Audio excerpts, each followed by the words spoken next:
মুমিনের প্রতিটি কাজ হতে হবে আল্লাহ তাআলা ও তার রাসূল সাল্লাল্লাহু আলাইহি ওয়াসাল্লামকে রাজি খুশি করার জন্য।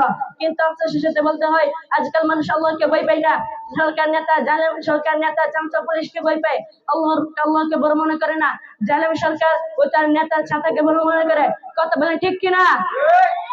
তাদের উদ্দেশ্যে বলতে চাই, আরে মানুষকে ভয় পাও তোমরা, ভয় যদি পেতে হয় আল্লাহকে পাও। আমরা বলি ভয় যদি পেতে হয় একমাত্র আল্লাহকে পাবো। আল্লাহ যখন আমাদের সাথে আছে পৃথিবীর কোনো ভয় আমাদের নাই, কারণ আমরা বলি আল্লাহু আকবার, আল্লাহু আকবার, আল্লাহু আকবার। আল্লাহ বড়, আল্লাহ বড়, আল্লাহ বড়।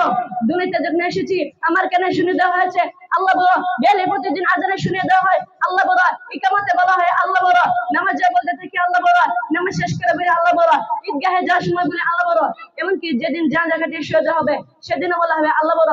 আরে যে মাগদে বলি আল্লাহ বড় সে মাগদে তো বলতে পারি না আমেরিকা বড়, ইসরায়েল বড়, ভারত বড়, ভারতের দেওয়াল্লা বড়, এ কথা বলতে পারি না। কথা বলে ঠিক কিনা? প্রিয় সংগ্রামী সাথে বন্ধুগণ, দুনিয়ার মধ্যে যে যত বড় হোক বড় বানা আল্লাহ, আবার ছোট করে নেওয়া তারা। তাই আমরা যে আল্লাহকে বড় বলে জানি এবং আল্লাহকে মানি এবং তারপর যদি বিচার থাকতে পারি তাহলে অবশ্যই আল্লাহ তাআলা আমাদের সফলতা দান করবে ইনশাআল্লাহ। এবার আমরা সংক্ষিপ্ত বক্তব্য শেষ করছি। আসসালামু আলাইকুম ওয়া রাহমাতুল্লাহি ওয়া বারাকাতুহু।